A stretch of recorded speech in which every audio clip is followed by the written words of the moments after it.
Great, yeah, thank you, thank you. You guys know Sugar Hiccup and Melody del Mundo, yeah? So I'm super, super excited about this collaboration that we're gonna be sharing with you all. Kasi super fan talaga ako ni Melody. So, okay na ba kwento ko lang sa inyo yung short, ano lang? Like, so sometime I was in college and yun nga, meron kaming cassette tape ng, ng Sugar Hiccup, me and my friends, and we would listen to it over and over. You know, we really, really loved the Sugar Hiccup, one of the really, like, you know, the best bands for us during that time. And then, one amazing day, we found out that, so I was studying in college at that time, we found out that Sugar Hiccup was playing in our school. So we had a school fair, so sobrang excited kami. Nakunta kami lahat sa gig na Sugar Hiccup kasi first time. Kasi syempre wala pang YouTube noon eh, di ba? So talagang all you have of you know, of your artists, of your favorite artists is just the tape and then your imagination.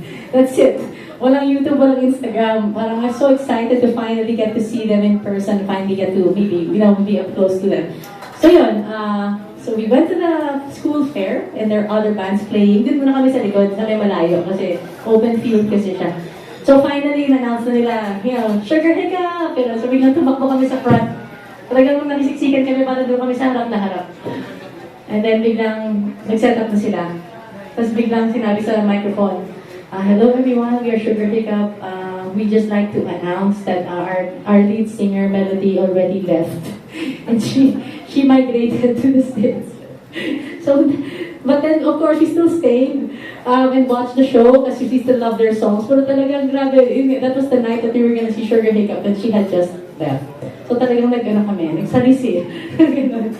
So, but yeah, sobrang fan ako ni Melody. But over the years, like I mean, a couple of years later, I finally got to meet her. We had a gig in the States where she was based na nga, and we got to play the same venue. Pero sinabi ko sa kanya na sobrang fan mo ako. I missed you by, you know, like just a couple of weeks maybe.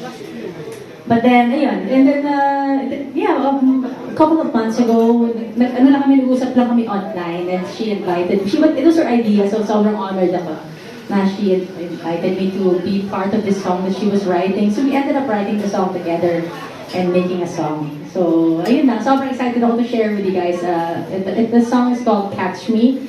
And it'll be out on March 1. So